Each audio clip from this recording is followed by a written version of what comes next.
वैसे तो इस टॉपिक पर मैं पहले ही वीडियो बना चुका हूं, लेकिन तब सिर्फ बेस वेरिएंट की प्राइसिंग मेरे पास थी और अब सभी वेरिएंट्स की प्राइसिंग सामने आ चुकी है। इसलिए अब सही मायने में पता चलेगा कि आपके लिए बेस्ट वेरिएंट कौन सा है। इस गाड़ी में बेसिकली आपको 7 वेरिएंट्स मिलते हैं। बेस है स्मार्ट प्लस, उसके ऊपर pure, pure plus, adventure, adventure plus, second top accomplished और फिर टॉप वेरिएंट एकम्प्लिश्ड प्लस। सबसे पहले बेस वेरिएंट स्मार्ट प्लस के बारे में बात करते हैं तो यहाँ पर आपको पेट्रोल और डीजल इंजन दोनों ही मिल जाते हैं, लेकिन दोनों में सिर्फ मैनुअल ट्रांसमिशन दिया गया है, ऑटोमेटिक का कोई ऑप्शन नहीं है। पेट्रोल मैनुअल में 11.5 लाख और डीजल मैनुअल में 13 लाख रुपीस एक शोरूम आपको ये मिलती है। 17 इंच के स्टील व्हील्स मिलते हैं आपको इस वेरिएंट में। सिर्फ 3 कलर ऑप्शन मिलते हैं, व्हाइट, ग्रे और कुर्ग क्लाउड। शुरुआत में मैं आपको बता देता हूं कि अगर आप टर्बोचार्ज्ड पेट्रोल इंजन लेना चाहते हैं तो वो आपको third top variant adventure plus से मिलना चालू होता है। इस वेरिएंट में, सेकंड बेस में, मिड वेरिएंट्स में नहीं मिलता। बेस वेरिएंट में फीचर्स क्या क्या मिल जाते हैं वो देख लेते हैं। By LED projector headlamps, electrically adjustable ORVM with turn indicators, 10.16 centimetre की डिजिटल कॉकपिट मिलेगी एमआईडी में, LED turn indicators, front sliding armrest with storage, Follow me headlamps, LED DRLs and tail lamps, central locking, electronic parking brake with auto hold, rear window sunshade, smart pause जो कि idle start stop and go feature है, उसको यहाँ पर ये लोग smart pause बोल रहे हैं और ये फीचर आपको सिर्फ पेट्रोल इंजन में मिलेगा, डीजल में नहीं मिलेगा। प्रिज्मेटिक IRVM, ये कोई हाईफाई IRVM नहीं है, वही मैनुअल IRVM है। आपको हाथों से ही इसको डे और नाइट में कन्वर्ट करना पड़ेगा। बस इतना अंतर है कि आमतौर पे IRVM के थ्रू आंखों में जो लाइट पड़ती है वो थोड़ी कम पड़ेगी यहाँ पर प्रिज्मेटिक इफेक्ट की वजह से। Rear parking sensors, front camel lamps, extendable eight way sun visor, all door power windows, second row reading lamp, 2 front में आपको USB चार्जिंग पॉइंट्स मिलेंगे। एक होगा टाइप ए वाला मतलब चौड़ा वाला, एक होगा टाइप सी वाला मतलब पतला वाला, जो कि 45 वॉट की फास्ट चार्जिंग को सपोर्ट करता है। Rear AC vents, tilt and telescopic steering मिलेगी जिसके ऊपर है ना वो इल्यूमिनेटेड लोगो होगा टाटा वाला, जो आजकल हर जगह चल रहा है। फ्लश डोर हैंडल्स मिलेंगे वेलकम लाइट्स के साथ में। हाइट एडजस्टेबल सीट बेल्ट होंगी। डुअल टोन हॉर्न होगा, मतलब एक्टिवा वाला नहीं होगा, अच्छा ऑन है। बूट में भी आपको 12 वोल्ट का एक पावर आउटलेट मिलेगा जिसकी मदद से आप इन्फ्लेटर या फिर कोई भी चीज को अपना पावर दे सकते हो। एक जरूरी बात मैं आपको बता दूं कि इस वेरिएंट में स्पेयर टायर मतलब कि स्टेपनी नहीं मिलती, आपको पंचर रिपेयर किट मिलती है। इनकेस अगर आप कहीं फंस जाते हैं, टायर पंचर होता है तो उसको आप रिपेयर कर सकते हो, लेकिन हवा कहां से भरोगे? उसके लिए आपको टायर इन्फ्लेटर चाहिए जो आपको खुद खरीदना पड़ेगा। और अगर टायर ही फट गया है तो समझ जाओ बॉस कि आपका कट गया है, क्योंकि बॉस एक्स्ट्रा टायर तो है ही नहीं। सेफ्टी की बात करता हूं तो इन फीचर्स के अलावा आपको 6 airbags, 4 disc brakes, isofix child seat anchor और इलेक्ट्रॉनिक स्टेबिलिटी प्रोग्राम जिसमें 20 फीचर्स दिए गए हैं, ये आपको स्टैंडर्ड मिल जाता है। 20 फीचर्स क्या क्या है वो मैं आपको बता देता हूं। Roll over mitigation, vehicle dynamic control, corner stability control, dynamic torque vectoring, electronic parking brake जो कि मैं पहले भी आपको गिना चुका हूं, automatic vehicle hold, hill descent control, hydraulic brake assist, hydraulic fade compensation, electronic brake prefill, brake disc wiping, engine drag torque control, traction control system, electronic brake force distribution मतलब कि EBD, anti lock braking system ABS, control dynamic deceleration, panic break alert, dynamic brake support, after impact braking और dynamic steering torque. तो ये थे वो सभी features जो आपको बेस वेरिएंट में मिल जाते हैं। अब ऊपर चलते हैं और बात कर लेते हैं सेकंड बेस वेरिएंट प्योर की। इस वेरिएंट से आपको दोनों ही इंजन ऑप्शंस में मैनुअल के साथ साथ ऑटोमेटिक मिलना भी चालू हो जाता है। पेट्रोल में DCT मिलता है जबकि डीजल में टॉर्क कन्वर्टर ऑटोमेटिक। प्राइसिंग की बात करें तो चाहे आप पेट्रोल खरीदो या फिर डीजल, आपको ये 1.5 लाख रुपए महंगा पड़ता है बेस वेरिएंट स्मार्ट प्लस से। और अगर आप इस वेरिएंट का ऑटोमेटिक ट्रांसमिशन लेना चाहते हैं तो आपको 1.5 लाख रुपए और खर्च करने पड़ेंगे। टायर्स आपको यहाँ भी 17 इंच के ही मिल रहे होते हैं। कलर ऑप्शंस की बात करें तो एक नया कलर यहाँ से मिलना चालू हो जाता है जिसका नाम है मुन्नार मिस्ट। तो चलिए देख लेते हैं कि 1.5 लाख रुपए ज्यादा खर्च करने पर आपको इसमें क्या कुछ मिल जाता है। 10.25 इंच की टच स्क्रीन मिल जाती है इंफोटेनमेंट सिस्टम में। अभी तक आपको इंफोटेनमेंट सिस्टम ही नहीं मिल रहा था। 8 स्पीकर्स मिलते हैं जिसमें से 4 स्पीकर्स हैं और 4 ट्विटर्स हैं। Wireless Android auto, Apple CarPlay, rear parking camera, electrically adjustable ORVM आपको पहले भी मिल रहा था लेकिन उसमें ऑटो फोल्ड फीचर नहीं था। ड्राइव मोड्स मिल जाते हैं सिटी और स्पोर्ट, लेकिन सिटी मोड आपको सिर्फ डीजल इंजन में मिलता है। यहाँ पर क्रूज कंट्रोल, हिल descent control, tyre pressure monitoring system. आगे वाले कैबिन में आपको 2 USB पोर्ट्स मिल रहे थे ना अभी तक, उनमें से जो टाइप ए वाला था वो यहाँ पर मल्टीमीडिया के लिए हो जाता है, क्योंकि यहाँ पर एंड्रॉइड ऑटो और एप्पल कारप्ले है। Shark fin antenna with GPS, steering mounted controls, monostable shifter, मतलब कि जो ऑटोमेटिक ट्रांसमिशन में शिफ्टर होता है ना, उसको ये लोग मोनोस्टेबल बोल रहे हैं, और पेडल शिफ्टर्स। ये दोनों चीजें ऑब्वियसली आपको ऑटोमेटिक ट्रांसमिशन में ही मिलेंगी। इसके अलावा 250 plus native voice assist commands in 6 languages. तो ये थे वो सभी फीचर्स जो आपको प्योर वेरिएंट में ज्यादा मिल जाते हैं बेस वेरिएंट स्मार्ट प्लस के मुकाबले। चलिए अब और ऊपर चलते हैं और बात कर लेते हैं third base variant pure plus के बारे में। इस वेरिएंट में भी आपको प्योर की तरह दोनों ही इंजन ऑप्शंस में मैनुअल के साथ साथ ऑटोमेटिक का ऑप्शन भी दिया गया है। प्राइसिंग की बात करें तो आप कोई भी इंजन कोई भी ट्रांसमिशन खरीदो, आपको 1.5 लाख रुपए ज्यादा खर्च करने पड़ते हैं सेकंड बेस प्योर वेरिएंट के मुकाबले। टायर्स की बात करते हैं तो यहाँ पर आपको टायर मिलता तो 17 इंच का ही है, लेकिन आपको एलॉय व्हील्स मिलना चालू हो जाते हैं। अभी तक आपको स्टील व्हील्स मिल रहे थे। एक नया कलर ऑप्शन आपको यहां से मिलना चालू हो जाता है जो देखने में रेड लगता है, लेकिन टाटा वाले इसको बंगाल रूज कहते हैं। चलिए देख लेते हैं कि 1.5 लाख रुपए ज्यादा खर्च करने पर आपको इसमें फीचर्स में क्या कुछ ज्यादा मिलता है। वॉइस असिस्टेड पैनोरामिक सनरूफ मिलना चालू हो जाती है, जो कि बेस्ट इन सेगमेंट है, सबसे बड़ी सनरूफ है। मतलब ये इतनी बड़ी है कि अगर डोर्स ना खुल रहे हो तो टायर पर पैर रख के आप छत से भी अंदर जा सकते हैं। इन फीचर्स के अलावा आपको auto headlamps, rain sensing wipers, alloy wheels, dual zone fully automatic AC, और पीछे वाले कैबिन में भी आपको चार्जिंग पोर्ट्स मिलते हैं। दोनों ही टाइप सी हैं और 65 वॉट की फास्ट चार्जिंग को सपोर्ट करते हैं। इसके अलावा आपको ड्राइवर विंडो में 1 शॉट अप एंड डाउन मिल जाता है और साथ ही में एंटी पिंच भी है। पीछे वाइपर और वॉशर दिया गया है और साथ ही में डिफॉगर भी है। ये थे वो सभी फीचर्स जो आपको थर्ड बेस प्योर प्लस में ज्यादा मिल जाते हैं कंपैरेटिवली सेकंड बेस प्योर के। चलिए और ऊपर चलते हैं और बात कर लेते हैं मिड वेरिएंट एडवेंचर के बारे में। तो यहाँ पर आपको डीजल ऑटोमेटिक का ऑप्शन नहीं मिलता, बाकी सभी ऑप्शंस मिल रहे होते हैं। ये वेरिएंट पेट्रोल इंजन में 80,000 रुपए ज्यादा महंगा है और डीजल इंजन में 50,000 रुपए। कोई भी इंजन आप खरीद लीजिए, आपको 17 इंच के एलॉय व्हील्स ही मिलते हैं। इसके अलावा एक और डिफरेंस इस वेरिएंट में आया है, वो ये कि अभी तक मैनुअल और ऑटोमेटिक के बीच की जो प्राइसिंग डिफरेंस थी वो थी 1.5 लाख रुपए, जो यहाँ पर बढ़कर 1,80,000 रुपए हो चुकी है। तो चलिए देख लेते हैं कि 50,000 से 80,000 रुपए ज्यादा खर्च करने पर आपको इस वेरिएंट में क्या कुछ ज्यादा मिल जाता है। तो 360 डिग्री कैमरा मिलता है 4 साइड ब्लाइंड स्पॉट के साथ में। फ्रंट एलईडी फॉग लैंप्स हैं with cornering function. Front parking sensors, 17.78 centimetre की डिजिटल कॉकपिट मिल जाती है, जो अभी तक मुश्किल से 10 सेंटीमीटर की आपको मिल रही थी। लेदरेट वर्क मिलता है स्टीयरिंग पर और गियर शिफ्टर पर। रूफ रेल्स मिलती हैं और smart slide parcel tray.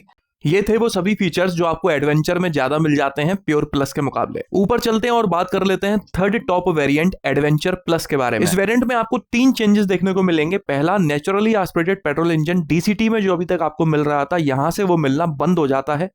Turbocharged petrol engine जो सिर्फ ऑटोमेटिक में मिलता है, वो यहां से आपको मिलना चालू हो जाता है। और डीजल ऑटोमेटिक जो आपको एडवेंचर में नहीं मिल रहा था, वो इस वेरिएंट से वापस से मिलना चालू हो जाता है। प्राइसिंग की बात करें तो ये वेरिएंट आपको 70,000 रुपए महंगा मिलता है एडवेंचर के मुकाबले, और अगर आप डीजल ऑटोमेटिक लेते हो तो आपको 1 लाख रुपए महंगा पड़ता है प्योर प्लस ऑटोमेटिक के मुकाबले, क्योंकि एडवेंचर में डीजल ऑटोमेटिक तो था ही नहीं। टायर्स की बात करूं तो नेचुरली एस्पिरेटेड पेट्रोल इंजन में आपको 17 इंच के एलॉय व्हील्स मिलते हैं। इसके अलावा बाकी सभी इंजन ऑप्शंस में आपको 18 इंच के एलॉय व्हील्स यहां से मिलना चालू हो जाते हैं। कलर ऑप्शंस की बात करते हैं तो अभी तक आपको जो 5 कलर ऑप्शंस मिल रहे थे, उसके अलावा यहां से आपको वो एडवर्टीजमेंट वाला येलो कलर ऑप्शन, जिसको अंडमान एडवेंचर कह रहे हैं ये लोग, वो मिलना भी चालू हो जाता है। एक बात पर और ध्यान दीजिएगा कि जो डिफरेंस अभी तक मैनुअल और ऑटोमेटिक के बीच में 1.5 लाख से 1.25 लाख रुपए तक जा रहा था, वो डिफरेंस यहां पर 1,30,000 रुपए रह गया है। तो चलिए देख लेते हैं कि 70,000 रुपए ज्यादा खर्च करने पर आपको फीचर्स क्या क्या मिलते हैं। Super glide suspension with FDD। FDD का मतलब है फ्रीक्वेंसी डिपेंडेंट डैम्पिंग, मतलब कि रोड के हिसाब से सस्पेंशन खुद को एडजस्ट कर लेता है और कुल मिला के एट लास्ट आपको कंफर्ट दे रहा होता है। ये सस्पेंशन आपको अभी तक नहीं मिल रहा था। अभी तक आपको वो सस्पेंशन मिल रहा था जो कंपनी वाले पहले से ही ट्यून करके भेजते हैं। वो ट्यून एकदम फिक्स्ड होती है, चाहे कैसी भी रोड हो, लेकिन ये सस्पेंशन रोड के हिसाब से अपनी ट्यून चेंज कर लेता है। इसके अलावा आपको 12.3 इंच की टच स्क्रीन मिलना चालू हो जाती है, जो अभी तक आपको 10.25 इंच की मिल रही थी। MID में अभी तक आपको 17.78 सेंटीमीटर की स्क्रीन मिल रही थी, अब 26.03 सेंटीमीटर मतलब 10.25 इंच की स्क्रीन मिलना चालू होती है और नेविगेशन भी साथ में इनबिल्ट उसमें दिया गया है। Terrain response modes normal, white and rough, साथ ही में इसको सिलेक्ट करने के लिए एक नॉब दिया गया है। मूड लाइट्स मिल जाती हैं, मतलब एम्बिएंट लाइटिंग है, लेकिन सिर्फ डैशबोर्ड पर। पीछे वाली सीट में आपको 2 स्टेज रिक्लाइनिंग फीचर मिल जाता है और साथ ही में 60:40 स्प्लिट फंक्शन भी। पीछे वाली सीट में अभी तक आर्मरेस्ट नहीं था, आर्मरेस्ट मिलता है कप होल्डर्स के साथ में। कूल्ड ग्लव बॉक्स है। एक्सटेंडेबल 8-वे सनवाइजर आपको अभी मिल रहा था पहले भी, लेकिन उसमें इल्यूमिनेटेड मिरर नहीं था, यहां से मिलना चालू हो जाता है। आगे वाले कैबिन में आपको 2 चार्जिंग पोर्ट्स पहले भी मिल रहे थे, एक टाइप ए का और एक टाइप सी का, लेकिन यहां से दोनों ही टाइप सी के हैं और 65 वॉट की फास्ट चार्जिंग को सपोर्ट करते हैं। पहले आपको 45 वॉट की फास्ट चार्जिंग सपोर्ट की जा रही थी। बॉस मोड मिल जाता है, मतलब कि पीछे बैठे बैठे आगे वाली सीट खिसका दो। थाई सपोर्ट एक्सटेंडर मिलता है, लेकिन सिर्फ आगे की दोनों सीट्स के लिए, पीछे नहीं है। एडजस्टेबल रियर हेडरेस्ट और smart front seat back pocket जैसे फीचर्स आपको एडवेंचर प्लस में ज्यादा मिल जाते हैं एडवेंचर के मुकाबले। और ऊपर चलते हैं और बात कर लेते हैं सेकंड टॉप वेरिएंट एकम्प्लिश्ड के बारे में। तो यहां पर भी आपको इंजन और ट्रांसमिशन ऑप्शंस वही सारे मिलते हैं जो आपको एडवेंचर प्लस में मिल रहे थे। ये वेरिएंट अगर आप पेट्रोल इंजन में खरीदते हो तो आपको 2 लाख रुपए महंगा पड़ता है।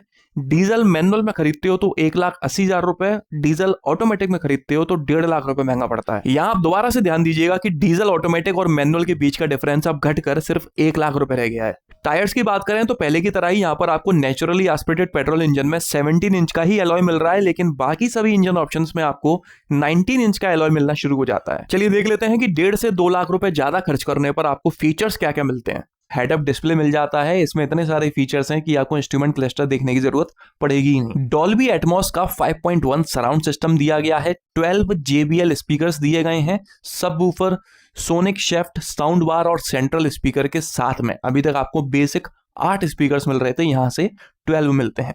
इसके अलावा 13 JBL ऑडियो मोड्स मिलते हैं उन स्पीकर्स से मनचाही आवाज निकलवाने के लिए। वेंटिलेटेड सीट्स मिलती हैं सिर्फ फ्रंट पैसेंजर्स के लिए। 6-वे power driver seat, wireless charger, puddle lamps, express cooling, leatherette interior और मूड लाइट मिलती है सेंट्रल कंसोल में, जो अभी तक आपको डैशबोर्ड में मिल रही थी बस। यहां मैं आपको एक चीज और बता दूं कि ये जो हेड अप डिस्प्ले वाला फीचर है ये सिर्फ इसी वेरिएंट पे मिलता है, ना इसके नीचे के वेरिएंट में ना इसके ऊपर के वेरिएंट में, सिर्फ यही है। इन सभी के अलावा आपको एडास भी मिल जाता है, लेकिन उसमें सभी फीचर्स नहीं दिए गए हैं।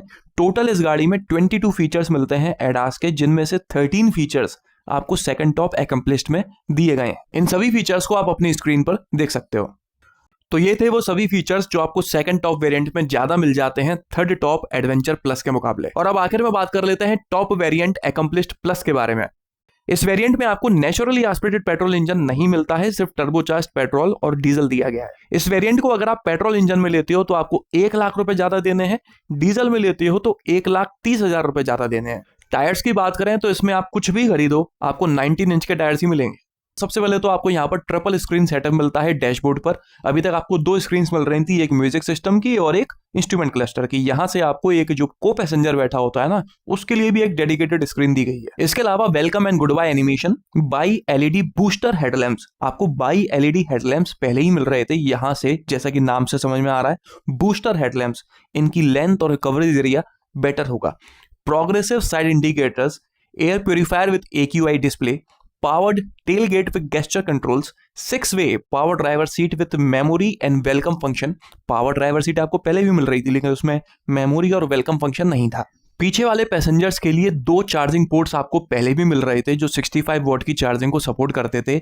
यहां पर भी आपको वही मिल रहे हैं, लेकिन एक जो पोर्ट है वो मल्टीमीडिया के लिए है और दूसरा चार्जिंग के लिए है। IRA कनेक्टेड कार टेक्नोलॉजी, जिसमें आपको 73 से भी ज्यादा कनेक्टेड फीचर्स मिल जाते हैं। आर्केड सूट, जिसमें आप OTT एप्स वगैरह ये सब चला सकते हो। Auto dim IRVM, rear fog lamps, Amazon Alexa, SOS button, inbuilt navigation with Mappls auto. इनके अलावा जैसे कि मैंने आपको बताया था कि एडास लेवल 2 के बाकी बचे फीचर्स भी आपको टॉप वेरिएंट में मिलना चालू हो जाते हैं। टोटल 22 हैं, जिनमें से 13 आपको एकम्प्लिश्ड में मिल रहे थे, बाकी बचे 9 फीचर्स आपको एकम्प्लिश्ड प्लस में मिल जाते हैं। ये सभी फीचर्स कौन कौन से हैं वो आप अपनी स्क्रीन पर देख सकते हो। तो ये थे वो सभी फीचर्स जो आपको टॉप वेरिएंट में ज्यादा मिल जाते हैं सेकंड टॉप के मुकाबले। कौन सा वेरिएंट कितने का मिलता है और उसमें फीचर्स क्या क्या है वो सारी डिटेल में आपको बता चुका हूं। अब बात कर लेते हैं कि बेस्ट वेरिएंट कौन सा है खरीदने के लिए। अगर आप गाड़ी चलाते समय म्यूजिक सुनना पसंद नहीं करते हो, कभी कभार सुनते भी हो तो ऑडियो क्वालिटी से कोई फर्क नहीं पड़ता, तो सिर्फ इसी कंडीशन में आप इसका बेस वेरिएंट स्मार्ट प्लस खरीदना। बेस में आपको जरूरत के लगभग सभी बेसिक फीचर्स मिल जाते हैं, लेकिन म्यूजिक सिस्टम के नाम पर आपको स्पीकर की एक फोटो तक नहीं मिलती। 20-25-30 हज़ार रुपए खर्च करके आप आफ्टर मार्केट म्यूजिक सिस्टम लगवा सकते हो, लेकिन उसमें वो मजा वो बात बिल्कुल भी नहीं होती जो कंपनी से लगे म्यूजिक सिस्टम में होती है। बाहर से लगे स्पीकर्स ना तो वो साउंड क्वालिटी दे पाते हैं, कुछ समय के बाद फटने लगते हैं और ऊपर से बॉडी वाइब्रेट करते हैं, वो अलग। बाकी हाल फिलहाल तो मैं आपको इस गाड़ी में आफ्टर मार्केट म्यूजिक सिस्टम लगवाने की सलाह दूंगा ही नहीं, क्योंकि एकदम नई नवीली गाड़ी है। मार्केट में आपको ज्यादा ऑप्शंस मिलेंगे भी नहीं, जो ऑप्शंस होंगे भी वो अच्छे नहीं होंगे। अगर आप यही गाड़ी 8-10 महीने बाद खरीदते हैं तो आपको मार्केट में बथेरे ऑप्शंस मिलेंगे, उसमें से कोई एक अच्छा चुन के आप फिर भी लगवा सकते हो। इसलिए इस गाड़ी का वैल्यू फॉर मनी वेरिएंट हाल फिलहाल इसका बेस नहीं, सेकंड बेस प्योर वेरिएंट है। आप चाहे डीजल इंजन खरीदो मैनुअल में या ऑटोमेटिक में, पेट्रोल खरीदो मैनुअल में या ऑटोमेटिक में, आपको प्योर वेरिएंट खरीदना चाहिए। बढ़िया 8 स्पीकर वाले म्यूजिक सिस्टम के साथ में आपको और भी फीचर्स मिल जाते हैं, जिनमें से कुछ काम के भी हैं, जैसे पार्किंग कैमरा, हिल descent control, tyre pressure monitoring system, charging ports, steering mounted controls, pedal shifters वगैरह वगैरह। प्योर प्लस वेरिएंट आप सिर्फ तभी खरीदिएगा जब आपको सनरूफ चाहिए ही चाहिए हो, क्योंकि इस गाड़ी में बेस्ट इन सेगमेंट सनरूफ मिलती है। सेगमेंट क्या, बेस्ट इन क्लास। क्योंकि प्योर प्लस वेरिएंट से अगर सनरूफ हटा दी जाए तो बाकी जो फीचर्स बचेंगे उनमें इतनी दम नहीं है कि उनके लिए 1.5 लाख रुपए और खर्च किए जाए। एलॉय व्हील्स अगर आप डलवाना चाहते हो तो आपको 30-40 हजार रुपए आफ्टर मार्केट में मिल जाएंगे। आपकी मनपसंद के रियर वाइपर और डिफॉगर भी आप आफ्टर मार्केट डलवा सकते हो, 10-12 हजार रुपए में डल जाएगा। रही बात बाकी फीचर्स की, जैसे auto headlamps, rain sensing wipers और डुअल जोन एसी, लॉजिकली सोचिएगा इन तीनों फीचर्स का कोई यूज नहीं होता भाई। प्योर प्लस के ऊपर का अगर आप कोई वेरिएंट खरीदना चाहते हो तो फिर वो एडवेंचर नहीं, एडवेंचर प्लस होना चाहिए। एडवेंचर वेरिएंट के लिए आप 50 से 80 हजार रुपए ज्यादा खर्च करते हो और आपको बदले में मिलता क्या है? इससे अच्छा ये है कि आप 70 हजार रुपए और खर्च करो और एडवेंचर प्लस ले लो, जिसमें आपको दुनिया भर के फीचर्स मिल रहे हैं। सबसे काम का फीचर है सुपर ग्लाइड सस्पेंशन। गाड़ी का कंफर्ट काफी हद तक सस्पेंशन पर डिपेंड करता है, तो लॉन्ग टर्म के लिए आपको कंफर्ट मिलेगा तो ये फीचर तो होना ही होना चाहिए। सस्पेंशन के अलावा जितने फीचर्स आपको मिल रहे हैं उनमें ज्यादातर फीचर्स काम के ही हैं। प्योर वेरिएंट के बाद में अगर कोई दूसरा लॉजिकल वेरिएंट है तो वो है adventure plus variant. Adventure plus के ऊपर के वेरिएंट्स आप सिर्फ तभी खरीदिएगा जब आपको बजट की कोई प्रॉब्लम नहीं है, या फिर आप अपनी गाड़ी में ज्यादा से ज्यादा फीचर्स चाहते हैं, या फिर आपकी ड्राइविंग अभी कच्ची है, आप ठीक ठाक गाड़ी चलाना जानते हो, कोई ज्यादा अच्छी तरह से आपको गाड़ी चलाना नहीं आती। क्योंकि एडवेंचर प्लस के ऊपर जो वेरिएंट है एकम्प्लिस्ड, वो आपको 2 लाख रुपए महंगा पड़ता है और उस वेरिएंट में आपको एडास मिलता है और साथ में कुछ और भी फीचर्स हैं, जैसे आपको स्पीकर ज्यादा मिल जाते हैं, हेड अप डिस्प्ले दिया गया है और 2-4 फीचर्स और भी हैं। अगर आपकी ड्राइविंग अच्छी खासी है तो आपको एडास की कोई जरूरत नहीं है, ना सिटी में ना हाईवे पर। 1.5-2 लाख रुपए में आग लगाने की कोई जरूरत नहीं है। एडास के अलावा इस वेरिएंट में आपको 12 स्पीकर्स मिलते हैं, 8 पहले ही मिल रहे थे, वो भी आपको सेटिस्फैक्टरी साउंड क्वालिटी दे देते हैं। रही बात हेड अप डिस्प्ले की, तो ये जरूर काम का फीचर है, लेकिन इस अकेले फीचर के लिए भी 1.5 से 2 लाख रुपए देना महंगा लगता है। रही बात टॉप वेरिएंट की, तो अगर आपको बजट अलाउ करता है तो बिल्कुल लीजिए। कुल मिलाकर 2 वेरिएंट्स हैं। अगर आपका बजट टाइट है या आप फीचर्स कम से कम लेना चाहते हो तो आपके लिए प्योर वेरिएंट एकदम परफेक्ट है। अगर आप अपना बजट थोड़ा खींच सकते हो तो आपके लिए एडवेंचर प्लस वेरिएंट बेस्ट है। तो चलिए कमेंट करके आप जरूर बताइएगा कि आपको सबसे बढ़िया वेरिएंट कौन सा लगा। इस वीडियो में तो बस इतना ही। किसी भी तरह से आपको ये वीडियो पसंद आया हो तो इसे लाइक कर दीजिएगा, इस चैनल को सब्सक्राइब कर लीजिए और ऑल नोटिफिकेशन पर टैप करना बिल्कुल ना भूलना। आपका दिन शुभ रहे। धन्यवाद।